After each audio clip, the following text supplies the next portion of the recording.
सार वचन राधा स्वामी वार्तिक भाग दूसरा वचन 156। हजारों ब्रह्मा, हजारों गोरख, हजारों नाथ और हजारों पैगंबर तृष्णा की अग्नि में जल रहे हैं, क्योंकि उनको सद्गुरु नहीं मिले। और अगर कोई यह सवाल करे कि जब ऐसे बड़े बड़ों को सद्गुरु की पहचान नहीं हुई तो फिर जीव कैसे पहचान सकता है, उसका जवाब यह है कि यह सब अपने अपने अहंकार में रहे, इनको सद्गुरु पर निश्चय नहीं आया और इसी सबब से सद्गुरु ने आपको इन पर प्रकट नहीं किया, क्योंकि यह रचना के काम के अधिकारी थे और उनसे यही काम लेना मंजूर था। अगर उनको सद्गुरु पर निश्चय आ जाता तो फिर इनसे रचना का काम नहीं हो सकता था और दुनिया का बिल्कुल बिगाड़ना भी मंजूर नहीं है। जो जीव की संसारी हैं, उनके वास्ते ये लोग पैदा किए गए हैं कि उनकी संभाल करें।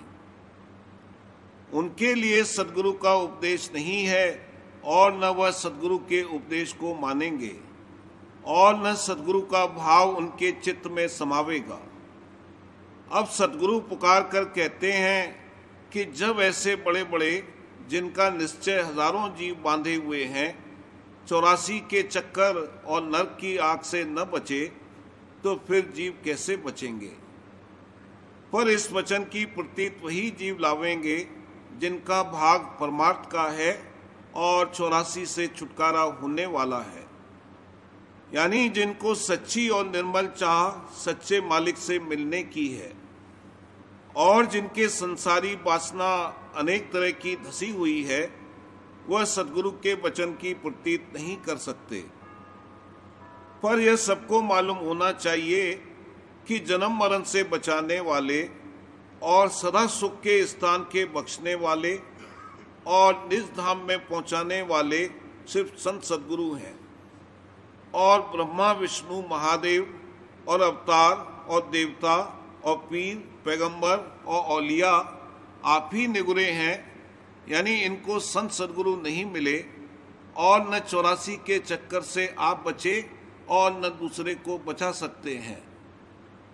जो इस वचन की प्रतीत लाकर सद्गुरु का खोज करेंगे वही सद्गुरु के अधिकारी जीव हैं और उन्हीं को सद्गुरु मिलेंगे और अपनी दया से उनका काम पूरा बनावेंगे और फिर वही जीव जन्म मरण से रहित हो जावेंगे। वचन 157। दो शेर इस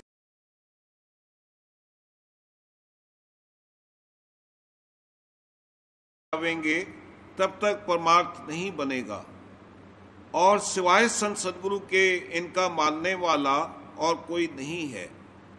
इस वास्ते जो कोई संत सद्गुरु की शरण लेगा वही इन पर फतह पावेगा और वही पार जावेगा। वचन 158। जो सद्गुरु के मंगता हैं उनकी मान प्रतिष्ठा नहीं जाती है, क्योंकि सब सद्गुरु के मंगता हैं।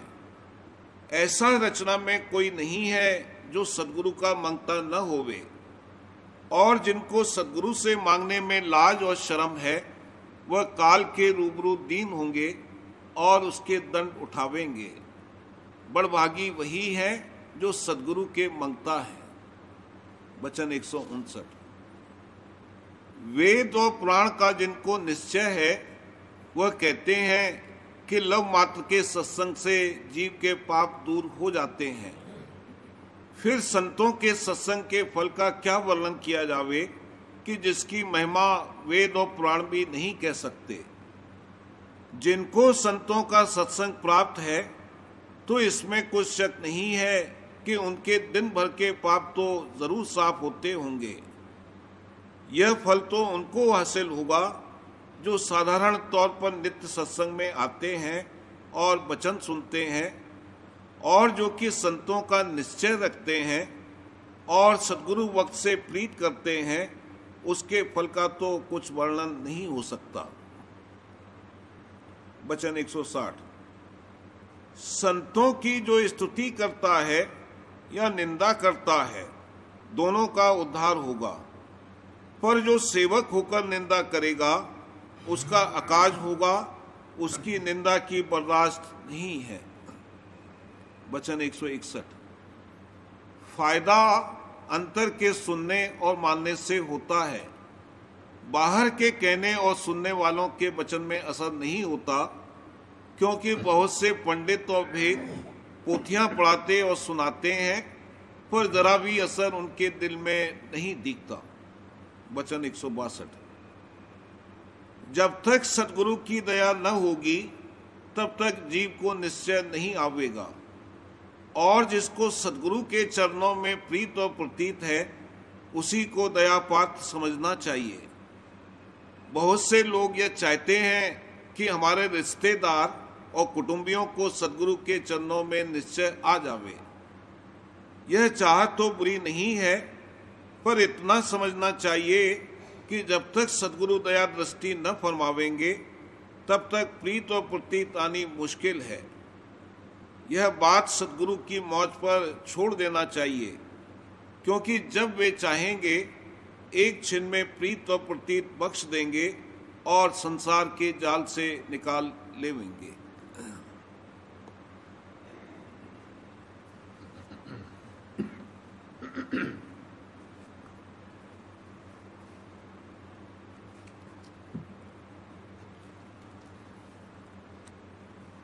वचन महाराज साहब, वचन 56। सेवा में स्वामी को भूलना ये भी एक किस्म का मन का विघ्न है। पेशतर जो मन के गुनावन और विघ्नों का जिक्र हुआ था, उसमें एक अंग बाकी रह गया, उसका बयान अब करते हैं। बेरूनी धार का पुष्ट होना, हरचंद चाहे परमार्थी काम हो, उसमें भी हर्ज और नुकसान है। मसलन किसी को सत्संग की सेवा सुपुर्द की गई है या और कोई काम जिम्मे किया गया है, उसमें हुकूमत और इख्तियारात की ख्वाहिश करना या सत्संग का जो अधिष्ठाता है उसकी, या अगर कहीं पूरे गुरु हैं भाग से उनकी खास सेवा मिल जावे उसमें लिप्त हो जाना, और जो असल मतलब है उसको भूल जाना, ये नादानी है। परमार्थ का मतलब है कि सुरत मन जो बाहर बिखर रहे हैं वो अंतर में सिमटें और चढ़ें। इसके लिए युक्ति, सत्संग और अभ्यास और उसी के साथ सेवा भी रखी गई है। अगर ये मतलब सेवा में हासिल होता है तो ठीक है, नहीं तो असल मतलब खप्त हो जाएगा।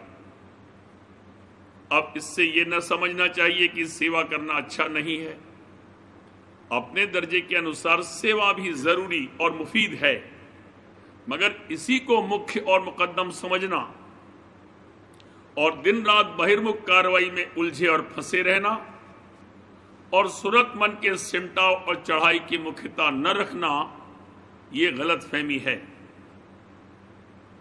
बाजे सेवा में स्वार्थ को मुकद्दम रखते हैं, आपस में ईर्ष्या भी बड़ी होती है और सेवा में रद्दोबदल होने से विरोध और लड़ाई पैदा होती है। सेवा वो है जिसमें कि स्वामी राजी हो और ताड़ मार निंदा जो कुछ हो खुशी से उसको झेले और जरा भी अपनी अकल आराई पेश न करे। गुरु की ताड़ और मार सह धर कर प्यार, गुरु की फटकार और निरादर जिन सहा, वह हुआ इन सब से बेहतर मैं कहा।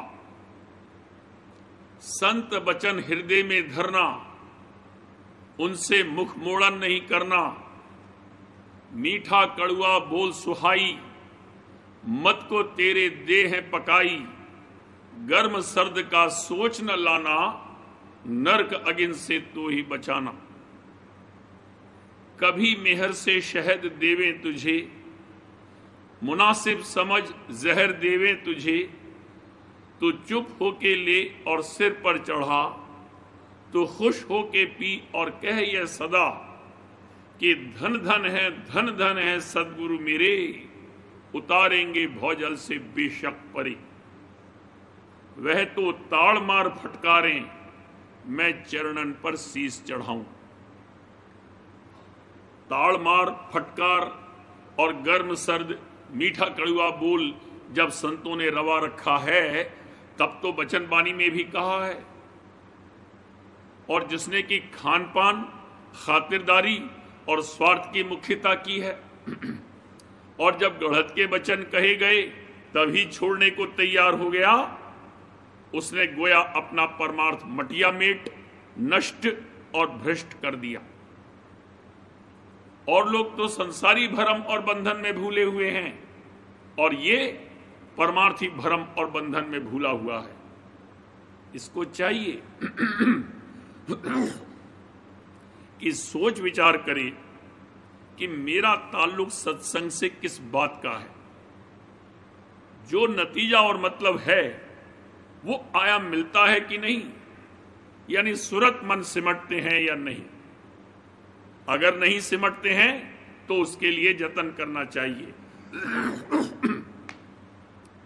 बंधन तो कटते नहीं, बाहर मुख कार्रवाई कम होती नहीं, कहीं कुछ खेल और कहीं कुछ तमाशा हो रहा है। कभी कभी जो कुछ खेल तमाशा हो तो हर्ज नहीं है, मगर मुकद्दम बहिर्मुख कार्रवाई को नहीं समझना चाहिए।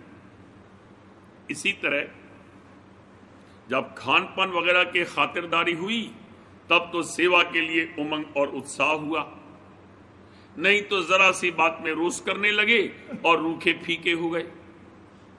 ये भी नामुनासिब है। ऐसा भी देखने में आता है कि किसी को बाजार से सौदा लाने या प्रसाद बांटने का काम सुपुर्द किया गया है, और जो कहीं ये काम दूसरे के सुपुर्द कर दिया जावे तो मिजाज बिगड़ जाता है, क्योंकि प्रसाद बांटना जो पहले उसके ताल्लुक था उसमें से आप भी खाता था और अपने दोस्त आशना को भी देता था, और जो वो कहीं बंद हो गया तो घबराता है और रूखा फीका होता है और कहता है कि अब सत्संग में वो रस और मजा नहीं आता जो कि पहले था। हुक्म है कि मन मारो तन को जारो, इंद्री रस भोग बिसारो, तुम निद्रा आलस टारो, गुरु के संग शब्द पुकारो, सत्संग तुम नित ही धारो, गुरु दर्शन नित्य निहारो। वो तो बात ही नहीं, उल्टा बंधन पक्का और मजबूत कर रहे हैं। इसको चाहिए कि जो सेवा की पहले इसके पास थी वो अब अगर नहीं रही है, यानी दूसरे के सुपुर्द हो गई है, तो उसमें खुश होवे कि शायद अंतर में लगाने की मौज होगी, या फिर जब मौज होगी तब वही या और कोई सेवा मिल जाएगी। हर हालत में इसको शुक्रगुजार होना चाहिए। रद्दो बदल तो जरूर होगा। सुरत मन के सिमटाव यानी अंतर्मुख कार्रवाई में भी रद्दो बदल होता है, तो बहिर्मुख कार्रवाई में कैसे न होगा। जो कि सच्चा गाहक है वो हर हालत में राजी रहता है, चाहे खातिरदारी और सेवा प्राप्त हो चाहे न हो, हमेशा अपने मतलब को जेर निगाह रखता है। यानी प्रीत प्रतीत और सुरत मन के सिमटाव की मुख्यता रखता है। अलबत्ता उसमें अगर फर्क पड़ता है तो घबराता है। हुजूर साहब के वक्त में अगर किसी को ग्रास किसी रोज नहीं मिलता था, या कहीं भूल से दूसरे को पहले और उसको पीछे मिलता था, तो रोज करता था और कई रोज खाना नहीं खाता था। वाकई ऐसी हालत लोगों की हुई। एक शब्द है, गुरु प्यारे सुनो फरियाद मेरी। इसमें देखिए, जो कि सच्चा है वो खुद पुकार प्रार्थना करता है कि मन को मारो इंद्री जारो, आशा मनसा सकल हरी। और जो कि झूठे हैं वो उल्टा मन को पुष्ट कर रहे हैं। और जो कभी किसी से सेवा ले ली जाती है और फिर जब कोई काम उसको सुपुर्द किया जाता है उस वक्त वो झुंझल में भर आता है और सेवा से इनकार करता है। इससे जाहिर है कि अंतर में मान और विरोध अंग धरा हुआ है, नहीं तो खुशी से मंजूर कर लेता और अपना भाग सराहता कि मौज से फिर सेवा मिली। जब जब सेव मिले भागन से उमंग सहित तू ताही कमाए।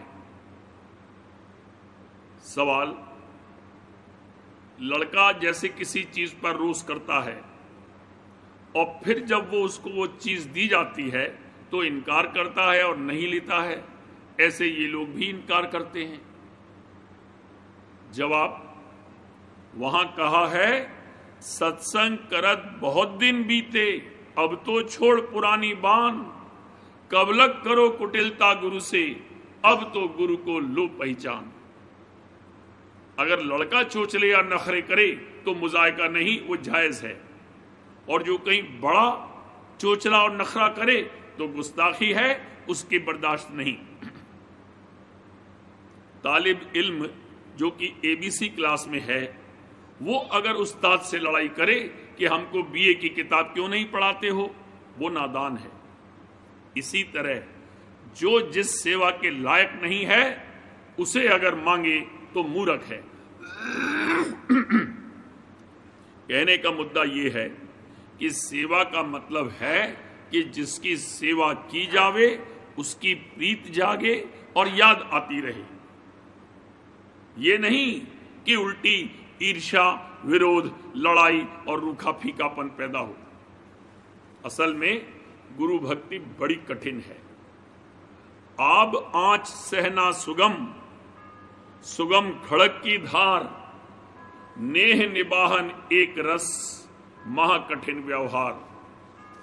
गुरु भक्ति अति कठिन है, जो खाड़े की धार, बिना सांच पहुंचे नहीं, महा कठिन व्यवहार।